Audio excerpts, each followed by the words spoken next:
Good morning and welcome to the new edition of Dr. Lamba's Awakening Call. 9 days more and there'll be a new incumbent in White House. The supposedly free world would have a new leader. And I say supposedly because it's a debatable whether the world, which is not totalitarian, is really free or not. Anyway, this is for the first time in over a decade, or rather more than a decade, that one single political party has a complete hold. Here, in this case, Democrats. They have a complete hold on the White House, the executive. They have a complete hold on the Congress, the legislature. And not only one house, but on both houses, House of Representatives and Senate. Although in Senate, both parties have got 50 members each, but since the Senate is presided over by the Vice President, who is a Democrat, she can cast a vote as a casting vote and decide in favor of Democrats all the time. So the Democrats, some of them are presuming that the agenda of Joe Biden will have a smooth sailing.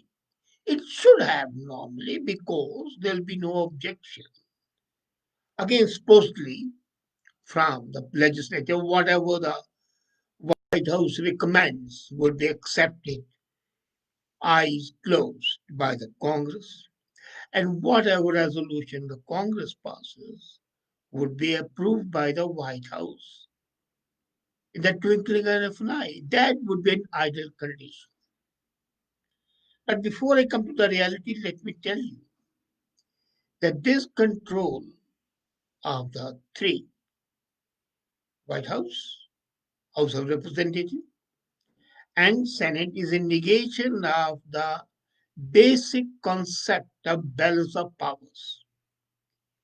American Constitution takes pride on providing balance of powers and cross checks, checks on the powers of each other. The legislator is the keeper, the watcher of what the executive does. Because the executive is supposed to carry out the directions of the people's representative, normally. But here, since the executive is also directly elected by the leader, being a presidential form of government, it combines the two functions. So the executive and legislature are supposed to keep a check on each other. The president can veto, but the veto can be overridden by 66% majority. In the same way, legislature keeps a watch on what the president does by approving, by passing votes of censure, by withholding the order, and so on. And uh, the third leg of the stool, the judiciary, is the deciding factor whether the actions of the executive are justified, whether the laws passed by the Congress are within the confines laid down by the Constitution. So this was the balance of powers and the cross checks of one on the other. But now, when the same party controls both the legislature and the executive, the question of the balance of powers and cross checks is an academic question, and not even an academic question. This is precursor to dictatorship. This is the first step towards totalitarianism, especially when the atmosphere is so electrically charged.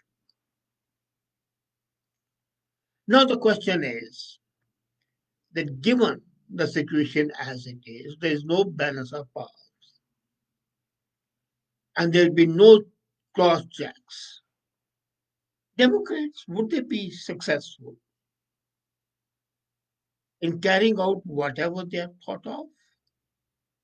Let me tell you, This control of the three branches of the government, or rather two basically divided into three, the White House, the Senate, and the House of Representatives, is absolutely no guarantee of acceptance of all policies that are being enunciated by Joe Biden.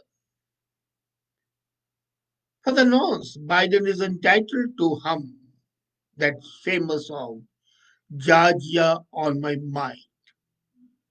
It was the first number one hit by Ray Charles, and it was declared the official song of Georgia, the peach state. And it goes on. Other arms will reach out to me. Other eyes smile tenderly. Still in the beautiful dreams I see. The roads lead back to ye. Yeah.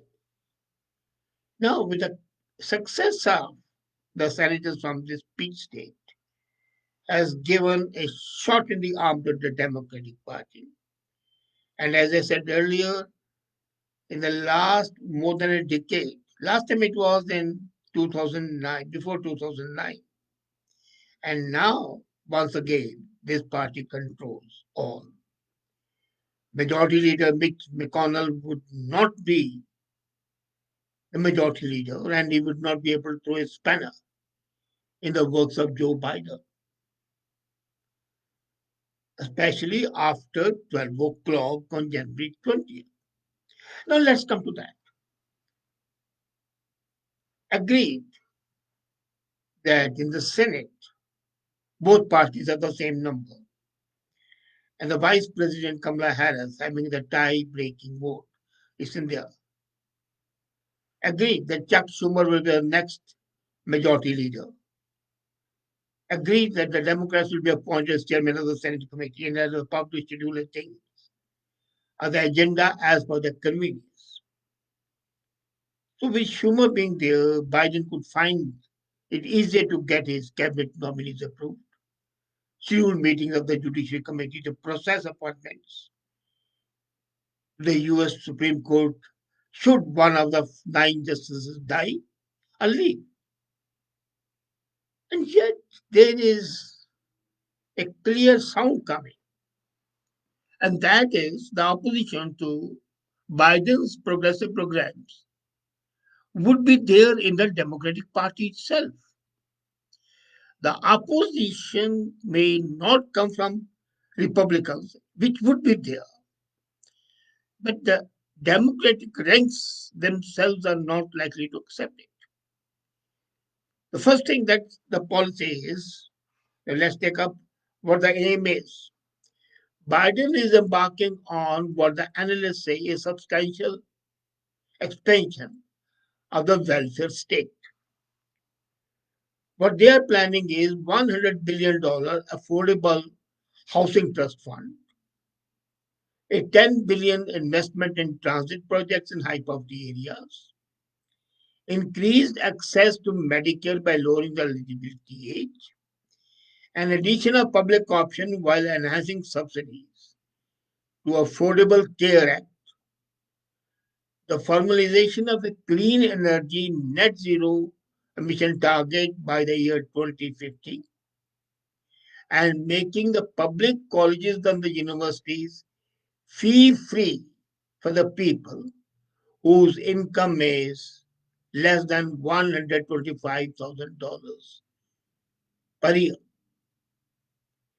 Excellent agenda as far as the common people are concerned. Transit in the poverty areas, affordable housing, Medicare, more subsidies, zero emission target, and free universities and colleges. But there are at least 15 Democrat senators who have openly said that they will not accept this because this is going to destroy the American dream. The American dream is entrepreneurship, the innovativeness and capability. And once you give people so much of handouts, you sap their initiative. There would be opposition to any move to increase the number of the judges to, in the present, 9 justices to more. And any attempt to end filibuster would also be resisted by the Democrats. The reality is that the Democrats themselves are going to be an opposition to Biden's revolutionary ideas. And the second thing is, as is commonly presumed that Biden might not be there for more than 3 to 6 months, Kamala Harris might be there, then the opposition would come from the white minority group, of course, which is opposed to agenda of the Gang of Four, AOC, Ilama, and others. And that Bernie AOC group gang would be face to face with a group led by the white minority. One of the most conservative US senators is a Democrat, Joe Manchin from West Virginia, who always voted for the Trump nominees to the Supreme Court, who supported the defunding of the sanctuary cities, who was supporting the building of the Trump wall on the border. He's a traditionalist, and he has got 6 more senators with him. And he has also said that he might not contest the next elections. So these 7 senators, the moment such revolutionary proposals are put forward, they are going to oppose it. And if it's defeated, it's going to be a bad day for the Democrats. So most probably such proposals will not even see the light of the day. This agenda was put up to mislead people. And if it's put up and it's defeated, the elections are due again. House of Representative elections are every 2 years. And some members of the Senate retire every 2 years. So after 2 years, the honeymoon period would be over. And once the honeymoon period is over, people would face unemployment because this stimulus by provided by present POTUS, Trump would not be there. US would be succumbing to China once again. And the US Democratic Party itself would be a divided house. As I said, Manchin is a traditionalist. And being a traditionalist, he is going to oppose anything which may not be absolutely in tune with the American dream. There's a problem of aging US senators. Now let's come to that. There are 100 senators, and some of them are 80 and above.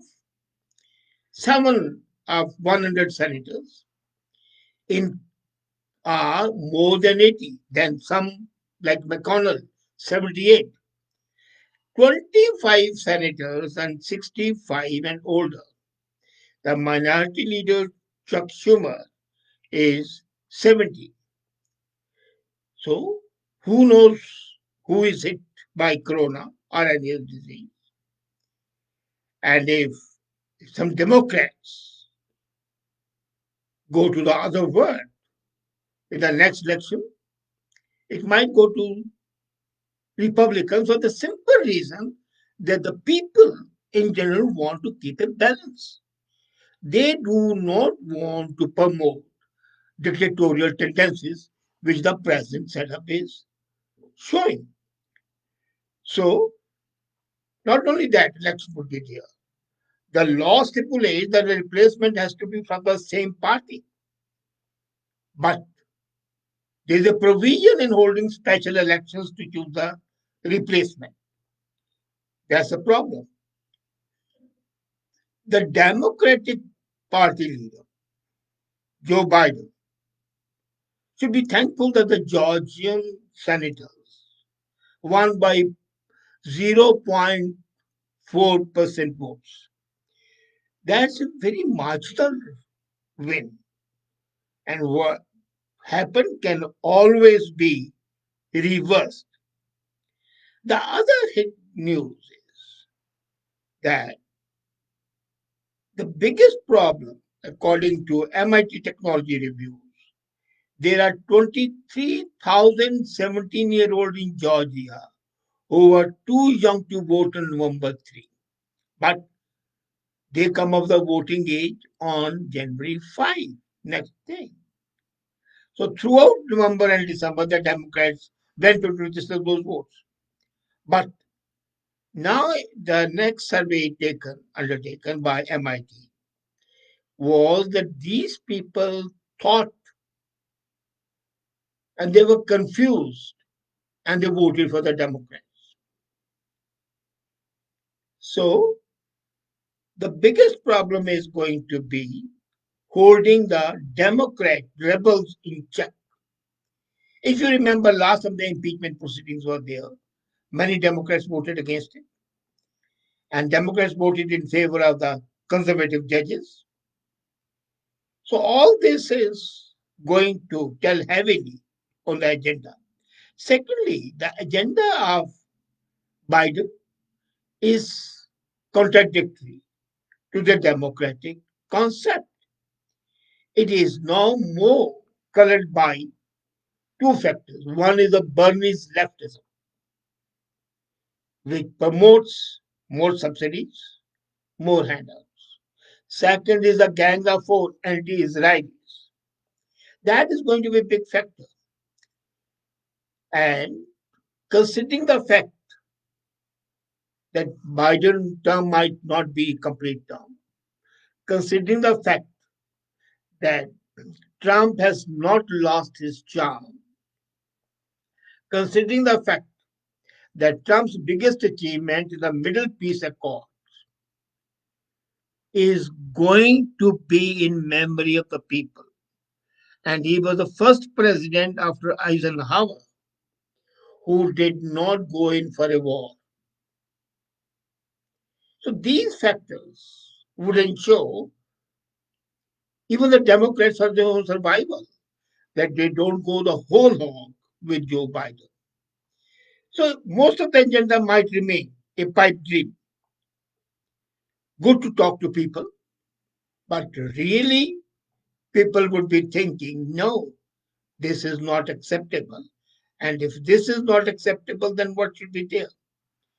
It would be less revolutionary approach. There'll be compromises, agenda would be diluted, and that would frustrate one major section, the ultra leftist. So there will be internecine warfare between the ultra leftists and left of the center. And that would be the prophet of doom for Biden agenda. Let's see what happens. And let's keep our fingers crossed. You never know. Thank you.